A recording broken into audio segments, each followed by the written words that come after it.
Bon, alors, je vais poser une question tout à l'heure. À combien de yaourts a-t-on droit par jour? Oui, ça m'a beaucoup fait rigoler, 0.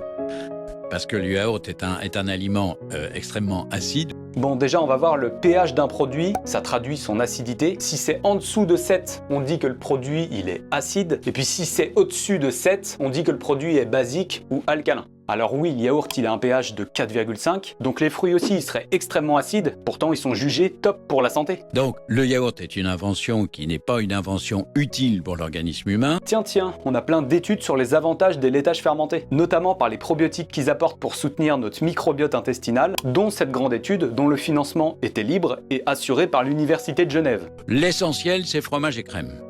Ce sont les deux composants du lait qui contiennent énormément de calcium et qui sont donc extrêmement utiles. C'est marrant ça, parce que le fromage c'est justement un aliment acide avec un pH en dessous de 7. Et si on veut parler d'acidité avec l'indice PRAL que j'ai expliqué dans ma vidéo précédente, le fromage il serait justement bien plus acide que le yaourt pour le coup.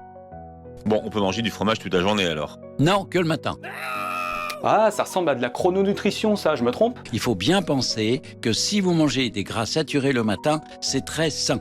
Mais ça veut dire aussi que si vous les mangez trop tard, c'est très mauvais. J'ai trouvé aucune étude humaine contrôlée randomisée qui montre un bénéfice évident par rapport à l'horaire. Sa méthode chrononutrition date d'avant les années 90. Si on reprend les études récentes, c'est même pas encore très clair ces histoires de synthèse de cholestérol en fonction de l'heure de la journée. On sait que l'excès de graisse saturée c'est pas top pour la santé cardiovasculaire. Changer l'horaire serait-il la solution? Quand on regarde les études, la chrononutrition n'a pas de preuves solides sur la santé cardiaque. Bref, vous prenez pas la tête sur le yaourt, ça reste un aliment super intéressant, mais pas obligatoire non plus. Pour l'équivalent, ça peut être via brebis ou chèvre, ou du soja si c'est enrichi en calcium et vitamine D. Dis-moi ton laitage favori en commentaire, et n'hésite pas à partager pour lutter contre la désinformation en nutrition. Allez, à la prochaine!